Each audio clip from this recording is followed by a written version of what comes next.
for Nsem-Pii will honor more, now Nsem so it is. Utie, now share on my YouTube channel. Be the first to know Nsem-Pii TV. The majority in parliament, I imagine, say, on frustrate the mighty minority of more parliament. Nina say, you say, one person of them rabbi by mra be sida or parliament say. So one more year debate our parliament, I was say NPP MP 3 kasa and sana NPP MP baku akasa. Na ne, abro more year sona debate or do digitization and azek adongo sorry yes kasa. Okasa we na speaker assign after another NDC and NDA. We do know ambebo. Ama wahwe na minority no nyina so agina mo na so na NDA behwe. There's a butu. Yanko video no na yanhwe asemu a wo mokan. What is going on in this chamber? Asofo, Jatro. Honorable members, order. What is going on in this chamber? What is going on in this chamber? What is going on in this chamber? What? Yes, I'm aware my mic is on. What's going on in this chamber? What is going on in this chamber? Why? Why? What kind of democracy? No, it has never happened in the history of Ghana's politics. Why? What is going on? Wants to know. In the process of assuring this house that measures are being put in place, she then added that appointments made so far have all complied. And Mr. Speaker, I am asking her, emanating from her own answer and anchoring it also on the question, which is not new, to demand of her whether or not she is aware that the President of the Republic, fully aware of this act, based upon which he appointed you as a minister, and you are assuring this house that so far they've complied. Are you aware that in his own cabinet, of which you are a member, only 2 of you out of 19 have been announced as cabinet ministers? We have Minister for Fisheries. She did not make it to cabinet. To make it 30%, only 10%. And the majority leader is preventing you from answering when it's a matter of public record. Mr. Speaker, the minister must answer this question. So you should tell us that your government has failed in putting in place measures to meet this 30% threshold. You should let us know. The government has failed. Mr. Speaker, the government has thus failed in meeting this threshold. So answer. It's a question, it's not out of order, it's within the remit of Order 89. You will answer. Mr. Speaker, please get her to answer this question.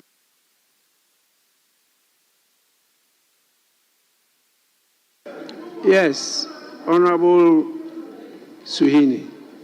Thank you very much. Right, Honorable Speaker, I just want to draw the majority leader's attention to the minority leader's attention to Order 81-2, which says that a question shall be restricted to matters for which the minister, the member or the head of independent constitutional body is responsible, or which affect the general policy of the ministry or independent constitutional body. Mr. Speaker, in this case, she is not responsible for appointing people to cabinet. Again, Mr. Speaker, the answer the minority leader is seeking to find out, like he himself has correctly stated, is a matter of public record. And we are also told in this house that you don't ask questions of ministers on matters that are already known to this house. And for that matter, a matter of public record.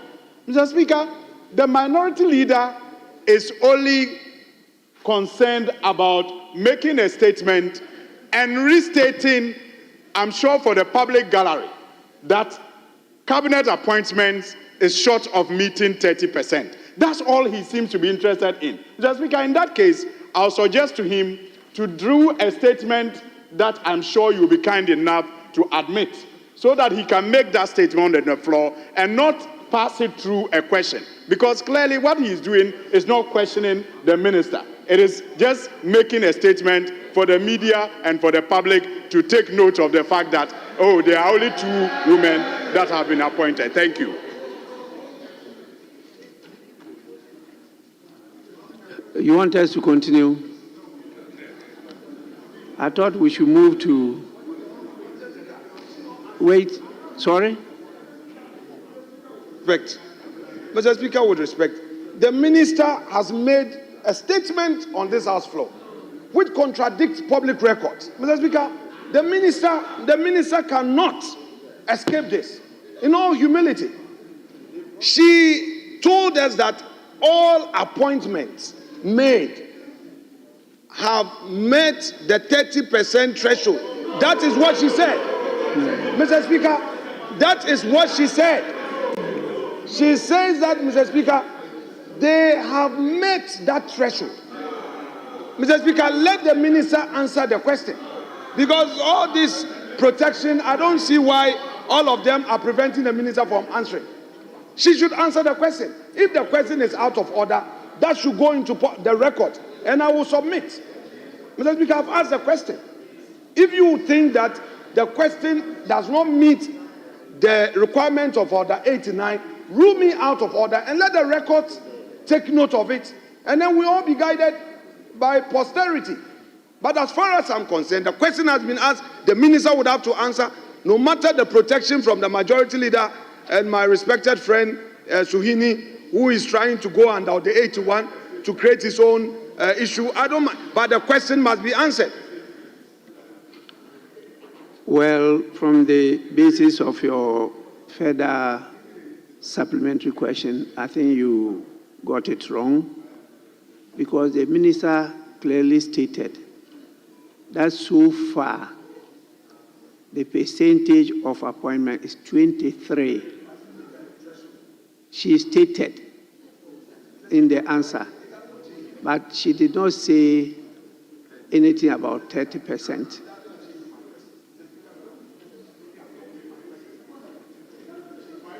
I just listened to you. I'm trying to correct the error you've made as the basis for your further supplementary question.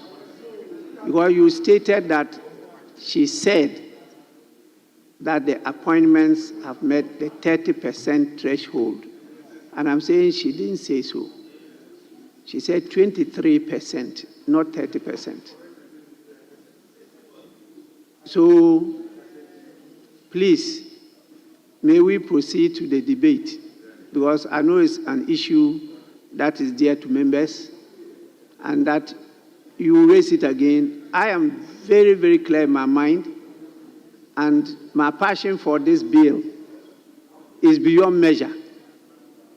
And so I will support any person who wants to see the total implementation of the provisions of the bill. I will do that. So let's proceed to the debate. Yes, Deputy Minority Whip. Mr. Speaker, I still have 3 more supplementary questions. I still have 3 more supplementary. Well, please, can you read the standing orders? Mr. Speaker, I'm guided by Standing Order 89.3. And with Yes. your permission, I read the 3. Yes. Any other member may be allowed to ask not more than 2 supplementary questions, except that the majority and minority leader or co-leaders may each ask not more than 5 supplementary So questions. where do you come? Are Mr. you Speaker, a leader or co-leader? Mr. Speaker, it is, Mr. Speaker, the interpretation, Mr. Speaker, the interpretation, Mr. Speaker, the interpretation on the standing orders, but with my understanding, the minority leader and the majority leader is mentioned. And then when you move further to say, or the co-leaders, you can guide me, Mr. Speaker, but my understanding is that... Honorable member, what is the interpretation of co-leader in the standing orders? Is there? The interpretation of co-leader is there in the standing orders. What does it say?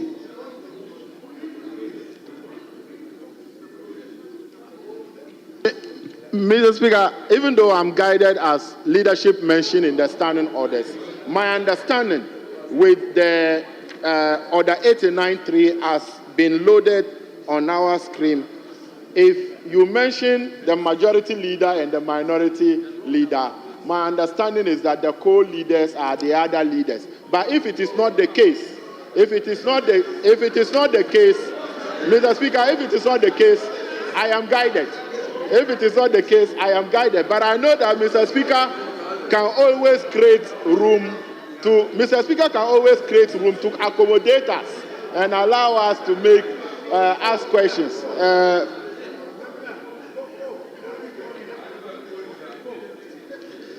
Kindly read Order 6. The definition is very clear. Except President Mahama. Mr. Speaker. Mr. Speaker.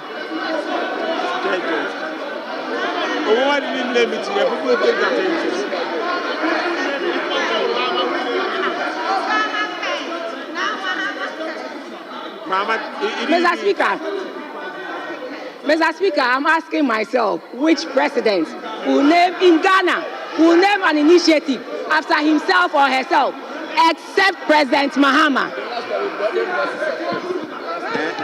The last time branded bus after Mr. Speaker, I must say that these are real expansionary policies. These are real expansionary policies. And I'm asking myself, President Mahama says he's going to cut expenditure.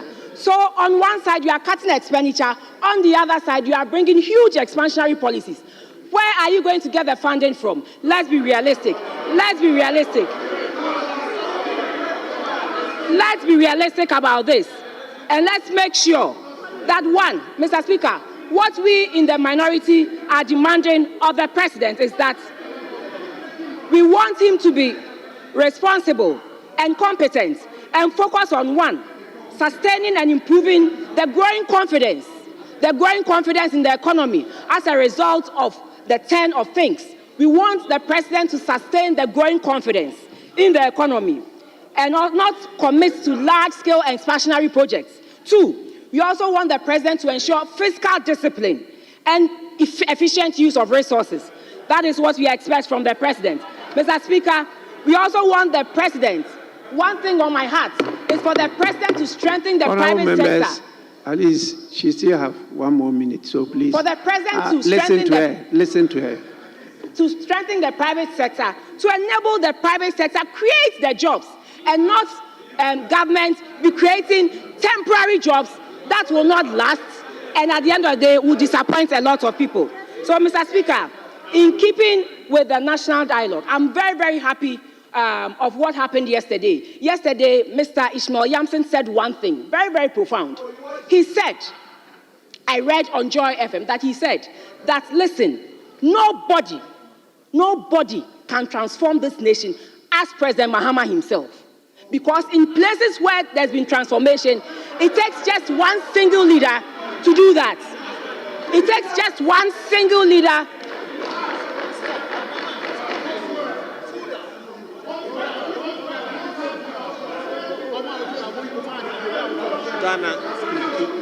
Honorable members, please. Some of you have difficulty in catching my eye. For sure. Because if what you do is just to make noise and shout across, there is no way that you can get opportunity to contribute. Because you've done it by shouting. And then you complain that your constituents don't hear you. But they see you.